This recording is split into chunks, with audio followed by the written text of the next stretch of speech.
เฮ็ดได้ไหน เฮ็ดหนังสือที่ขายใช่ บ่ลุงขายรถลุงเลยนะ เอ้า เรียบร้อย ว่าไปสิบบาทนี่คือพ่อจะเห็นที่รู้จักมา เออ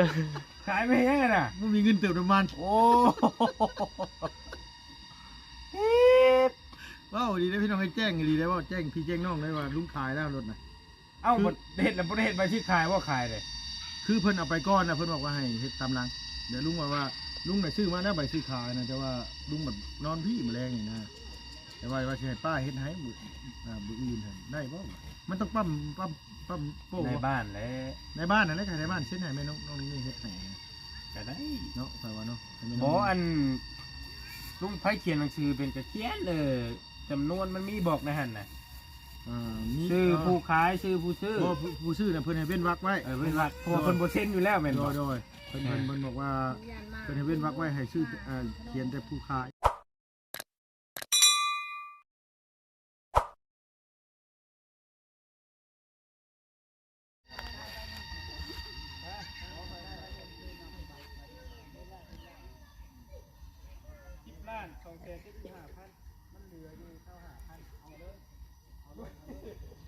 กับสบายดีและสวัสดีเด้อพ่อแม่พี่น้องเบิดสุขุสุคนเนาะพี่เนาะระหว่างในและก็ต่างประเทศพี่น้องเอ้ยที่เข้ามารับมาชมช่องลุงเฮิมชาแนลคือเก่าคือเดิมกับทักทายสบายดี FC ผู้ใหญ่ใจดีแล้วก็พี่น้องเบิดสุหม่องสุบอลพี่น้องเอ้ยเนาะเปิดคลิปมาช่วงนี้ก็ค่ำๆแน่พี่น้องเอ้ยพอดีว่ามื้อนี้ลุงก็ขี่รถมอเตอร์ไซค์มาหรือว่ารถจักรเนาะพี่น้องเพราะว่าทั้งนี้ทั้งนั้นก็รถ Isuzu D-Max ที่ลุงขับอยู่หรือว่ารถลุงอะไรพี่น้องลุงก็เลยได้ขายออกไปแล้วเพียงเนาะเพราะว่าคือทั้งนี้ทั้งนั้นก็แม่น้องนี่เพิ่นอยากให้ขายออกพี่น้องเพราะว่ามันบ่ค่อยถึกสโลกกันปานใดไปซั่นว่าสีรถแม่น้องนี่ก็ได้ว่าขายออกไปซะอ้ายเอ้ยไปซั่นว่าเนาะพอเนาะไปซั่นว่าเพราะว่าเขาหาเงินมาได้แหละมันก็สมกับแปลงตลอดเลยไปสันว่าลุงก็เลยตัดสินใจขายเป็นที่เรียบร้อยพี่น้องเลยเนาะเพื่อว่ามือหน้า56พี่น้องเนาะเฮาสิได้ไปผ่อนรถคันใหม่ก็นี่ก็นั่นก็แจ้งพี่แจ้งน้องเลยนะพี่เนาะเพื่อขายรถขายล่างเรียบร้อยกับมาฮอดพี่กระค่ำแน่พี่น้องเลยก็ขี่รถมอเตอร์ไซค์มาบัดที่นี่โอ้พี่น้องเนาะใหม่ของเจนเพลนเลยแบบนี้พี่น้องเลยใหม่เฮือนอีหลาพรที่สิเป็นใหม่5x10แล้วก็5x12คิดว่าเนาะพี่เนาะโอ้หลายเลยที่น้องเนาะบาดที่นี่ยังเหลือบ่หลายปานใดที่มันขาดเนาะพี่เนาะโอ้ยดีใจนำน้องพรพี่น้องเอ้ยครอบครัวเพิ่นนำเนาะพี่เนาะโอ้จังได๋ลุงก็ย่อมือสาธุอโมทนาบุญนำผู้ใหญ่ใจดีเพิ่นที่เพิ่นได้สดได้ซอยทางอีหลาเพิ่นและครอบครัวเนาะพี่เนาะอโมทนาบุญในครั้งนี้นำพี่น้องเอ้ยลุงก็เป็นคนใจบุญคนหนึงที่ว่าเอาเงินผู้ใหญ่ใจดีเป็นสะพานบุญให้ทั้งพี่ทั้งน้องทั้งอ้ายทั้งเอื้อยทั้งพ่อทั้งแม่ที่เพิ่นได้ให้เป็นสะพานบุญที่เพิ่นอยากทำบุญทำกุศลลุงกับเป็นสะพานบุญทำให้นะพี่เนาะก็เลยอันว่าได้มาฮอดเท่าซื้อมือนี่พี่น้องเนาะจากขี่รถใหญ่ก็ได้มาขี่รถจักรพี่น้องเนาะเอาไหนๆก็ตามแต่พี่น้องเลยชีวิตเราเกิดมาแล้วมันบ่สิ้นเราก็ต้องรีบต่อไปนะพี่เนาะเอาใจน้ำน้องๆเพิ่นหลายๆพี่น้องเลยโอ้ยแถวไปใช้ทุกร้านนั่นน่ะไปใช้เกาะลงมาพี่ลงมาหาเบาเนี่ยบุญไปใส่บุญพี่น้องเลยเนาะโอ้ไปพี่น้องเลยไปโอ้ไปล้มไปบอกไปจ่าน้ำทางน้องๆบนก่อนไปแสดงความดีใจน้ำนะพี่เนาะโดยปะ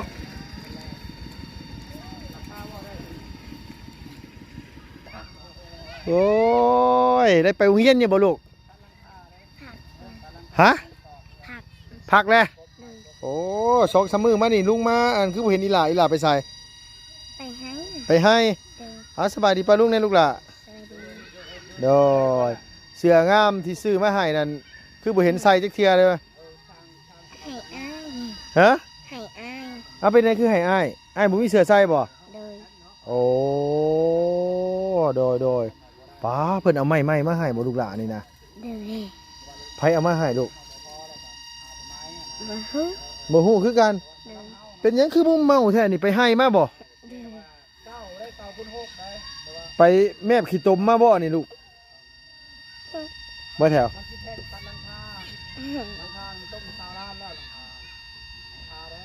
เอ ยังตั้ง อ หาง ไปให้สิไปอาบน้ำบ่นี่น่ะ โดย มีหรือบ่สบู่น่ะ บ่มี บ่มี โดย เอ้าพี่น้องเอ้ยลุงซื้อมาให้เอ้ยพรมันเอ้ยพรบ่ได้แบ่งให้ใส่บ่ ไม่ใช่ เบิดแหละ บ่ฮู้ค่ะ บ่ฮู้คือกัน โดย เออโดยเอาพี่น้องเอ้ยอันทางอีหลาแถวเพิ่นสิแบบน้ำไปซะไปอาบไปลูกไปเดี๋ยวมันค่ำไปโอ้ยอันว่าเสื้อผ้าลุงซื้อให้กับอันนี้เบิดเลยเนาะพี่เนาะโดยทางทีมงานเนาะพี่เนาะเพิ่นเข้ามากำลังคุยเรื่องโดยโอ้ยบ่ทันได้เกลือซ้ำบ่จักอันทางน้องพรเพิ่น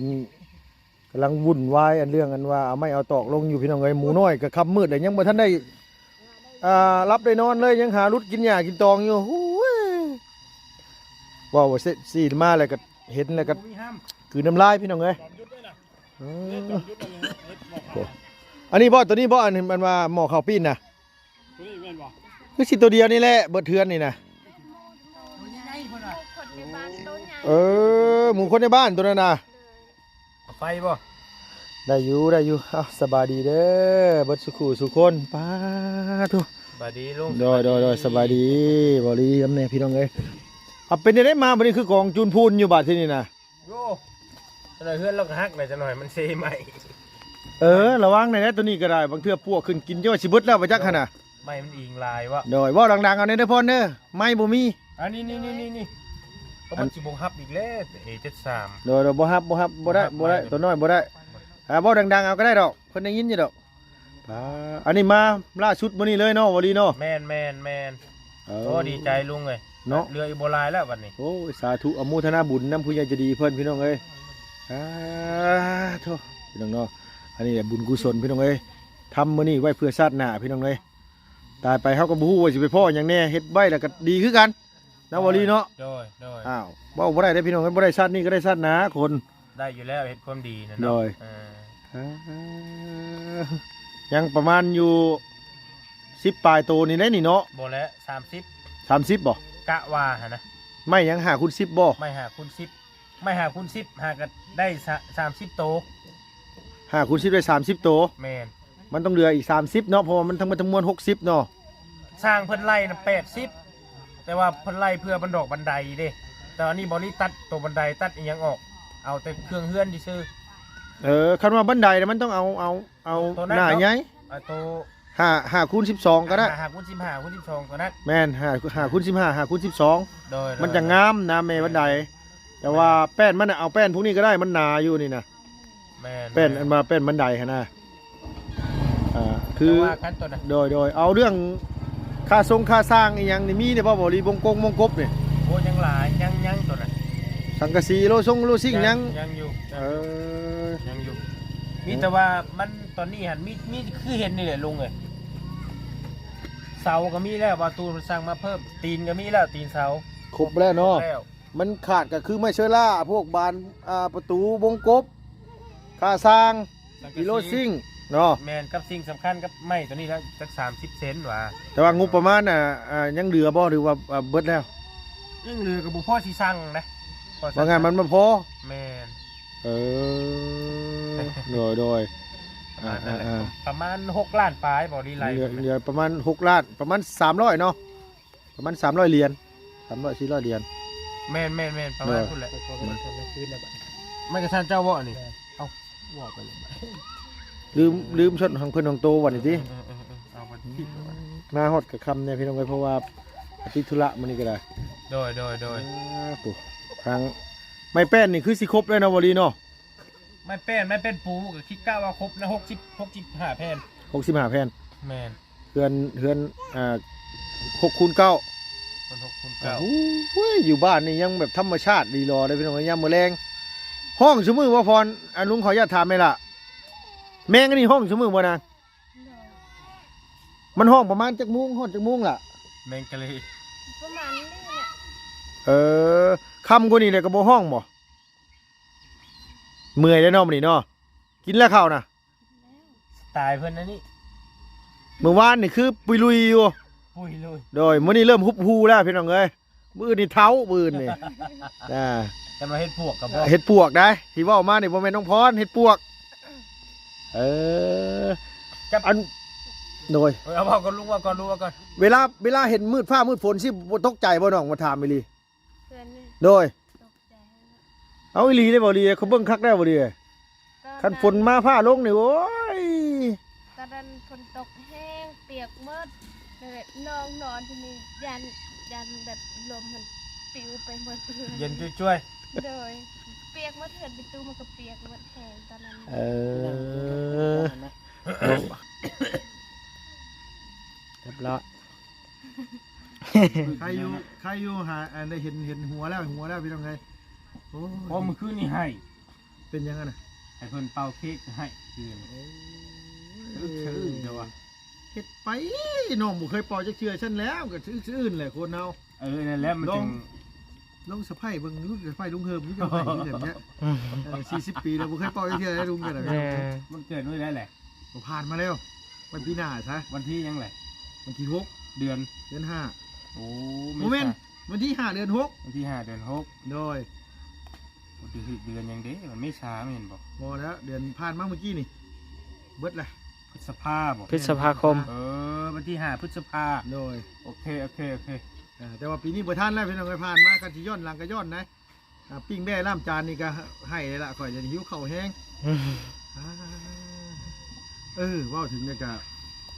ได้มาพ่อเนี่ยปรึกษาเรื่องกันว่าเฮ็ดหนังสือซื้อขายรถนะเฮ็ดได้ไหน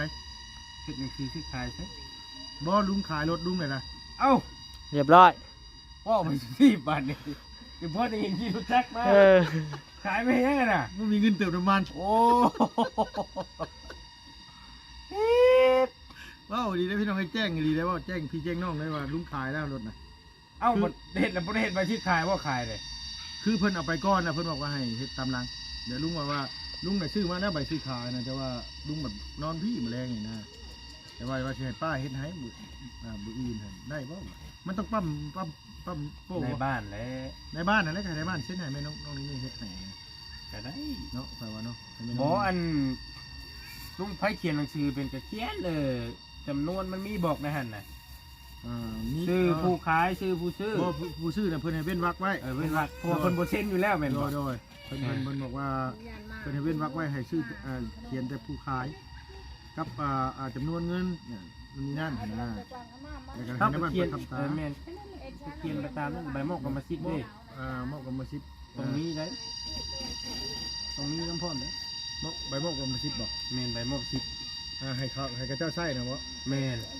มันก็อยู่ในอันนี้เลย น้ำ บ่ ตาลบ่มีอยู่ มันมีสุดหนึ่งเลยนะเพราะว่าเอาสุดเอาชื่อมาเลยเขาบอกว่าเอา อ้าว บอลี่ก็บ่ค่อยฮู้ปานใดดอก แต่ว่ามันก็บ่ได้ต่างจากชื่อดินแม่ลูก อันเดียวกัน โดยจะว่าเขาขายรถ อันนี้มันเป็นใบ เลย ใบชื่อขายย่านพาหนะ โดย ก็เฮาเขียนจำนวนเฮาเขียนเฮาขายให้จำนวนเท่าใด โดย เขียนใช่ตามนั้นแหละ แต่ว่าเขียนทั้งเบิดแล้วก็บ่มีความหมายถ้าได้บ้านบ่ต่ำ โดยได้บ้านตั้มออกให้เนาะแล้วก็จังไปส่งไปให้เพิ่นพี่น้อง ขายอีโลบ่น่ะ ขายดีได้บ่ดี โอ้ย บ่ไหวพี่น้องเลยหาเงินมาได้กะ ครับเละ กับอีกอย่างนี่คือทางเขาแม่น้องนี่กับเขาแม่น้องเปียวเขาว่าหาเงินมาได้มันมีแต่แปลงหั่นน่ะสดน่ะมันบ่ค่อย คูณ เก็บทองปานใดมันบ่คูณเพิ่นว่าเว้าสิซะ เพราะว่ามันเป็นธรรมดาหรอกมันบ่มีอย่างไรเพราะว่ารถใหญ่พ่วงมันจะเป็นแบบนั้นแหละที่เขาบอกกันตรง ว่าจากใจเลยเนาะโอลีเนาะ เออ เพราะว่ามันมีปัญหา ธรรมชาติ เป็นนี่แหละลุงก็เลยว่าตั้ ๆ ง แล้ว ใจ ชีดจะได้โตเอา ฮะ ชีดจะได้โต ว่ามื้อหน้า5-6คันหาเงินได้ก็สิผ่อนรถเอาว่าสิผ่อนเอาผ่อน พ่อนอยู่ใช้บัตร ฮะผ่อนในศูนย์ในหยังมันแหละเฮ็ดได้ซะมันบ่มีคันว่าผ่อนก็ เจ้าจะบ่ได้เว้าเดี๋ยวนี้ดอกพี่น้องเอ้ยอีกปี2ปีพุ่นแหละคันเว้าถึงว่าคันว่าพี่น้องบ่สนับสนุนบ่เบิ่งให้ก็คือสิได้ ซื้อน้ำมันและลงไถหุดในหุดนาแล้วบัดนี้นะเมื่อหลับนะซะแอบบ่ว่าไปบ่ ต้องมาทับน้องเพิ่นไปต้องมาชงอีกได้บัดนี้ โอ้นอนพุ่นก็บ่ได้บ่นอนพุ่นน่ะแล้วเข้าแล้วลำหน้าก็จังมา2คนนี่ก็เอาลุงให้อยู่ดอกมื้อหนึงก็แสนมื้อได้แสนปลายนี่แหละพี่น้องเอ้ยเนาะแม่นบ่ล่ะวะเนาะ โดย กินอยู่นำเฮา อ่า กินกับ ไปหลายคนก็ได้ไปบดหนึ่งลูกปุ๊บพวกไปไผชิ้นดำเนี่ยไปมาหักเอาไปดำอยู่ปุ๊บ โอ้แต่ว่ากันว่าไปนี่มันต้องนอนคืนได้อยู่พุ่น ไก่ไอ้มาชงบ่ไหว้ไปกลับบ้าน นะครับแต่มารับนี่ก็ยังบ่ไหวแล้วหลายเดี๋ยวไปฮอดพุ่นมันก็สวยแล้วนะ อืม บ่เป็นหยังนอกลุงฮู้อยู่ดอกว่าโตน่ะบ่มีเหือมีแห้งปานใดจะคิดว่าเรื่องเฮือนไปฮอดรถฮอดล่างระบาดนี่ โดยเอาวนมาทางนี้ดีกว่า อืม พอดีว่า ถ่ายรูปเลย อ้ายเพิ่นฝากถามมาว่าเฮือนน้องพรนี่ขาดหยังแหน่แต่ว่าอ้ายเพิ่นก็ถามมาก่อนดอกเพิ่นว่านะ เชะไปไหม มานี่ลูกมาเร็วมาเร็วนี่อ้ายเพิ่นฝากถามมาเพิ่นบอกว่ายังมีแนวอยากซอยเด็กๆน้อยๆเพิ่นว่านะ ยินดีเนาะยินดี ขาดหลายอย่างพี่น้องเอ้ย พังขอสิไล่พังยังขาดไม่5คูณ10น่ะ10โต โดย ขาดค่าสร้าง โดย ไม่เซล่าสังกะสีวงกบบานประตูนี่แหละ โดย ประมาณนี้ หลักๆกับช่วงนี้ก็ ตรงนี้อยากได้ไม่30โตกับค่าสร้างก่อน โดย กันได้แล้วแม่นดำเนินการเลย คือได้เลยตอนเนาะ แม่ เข้าใกล้สิวัดบ่ฉละ คนค่ะ ยังเครื่องซอก บ่พออย่างเนาะกันจะไปขายกันได้ กันว่านี่ก็ทั้งฟังถ่าองค์อ้ายเพิ่นมาเพิ่นสิซอยแน่ใดหั่นน่ะแต่เพิ่ โอ้ ก็ ยิน ถาม ดี มา ยินดีเนาะยังหลายยินดี เพิ่นก็ถามมาบ่ได้ว่า เออ ซอยอ้ายเพิ่นก็คนเจ้าเก่าเจ้าเดิมแหละที่ซอยเฮือนเสาค้ำเฮือนสมอน เจ้า อ้ายเพิ่นก็ถามมาฝากถามมันว่าทั้งทีมงานฝากถามบอลี่นี่เด้อว่าซั่นว่ามันขาดเดือนหยังอันที่แบบว่ามันอันนี้นะคันว่านี่ก็อ้ายสิได้ซอยเล็กๆน้อยๆก็เฮาก็ เจ้า เท่าใดก็เอาเอาสิซายเอ้ย ไม่เปลี่ยนแผ่นหนึงก็ โดย ยินดีเนาะซอยกัน ว่าชดช่อยดีก็โอ้สา โด ธุ ยยิ ย่ น อ ดี มืออนุโมทนาบุญน เพราะว่าพี่น้องมันก็เชียร์อย่างให้แล้วก่อนฝนลิ้นเด้อยามฝนเด้อ ำเดือน8เดือน9เลย โอ้ เนาะ ช่างอะไรจะหน่อย อย่างน้อยๆก็ให้ขึ้นก่อนเขาพรรษาซะเนาะ แม่น มันยังเหลืออีกเดือนปลายพี่น้องเอ้ยคันว่าคันงบประมาณเฮาพอแหละมันเฮ็ดน่ะบ่ได้ยากปานใด แต่ ด ก็ อก บอกน้องเพิ่นแล้วว่ามันสิแล้วซำใดก็แล้วหลายเดือน2เดือน3เดือน4เดือน5เดือนเป็นปีก็ย่ามัน แม่น จะให้น้องอดทนอยู่ไปน้ำกันรอไปน้ำกันนี่แหละ ซอยกัน ช่วยกันเนี่ยไรก็ได้ เฮาก็ยังให้พี่โตมีเงินมีชานมีมองอยู่มองอาศัยให้มันแน่นมันหนาแหละพี่น้องเอ้ยมีแต่ลูกน้อยมีแต่มีหญิงว่าง่ายซะผู้ชายก็ยังน้อยอยู่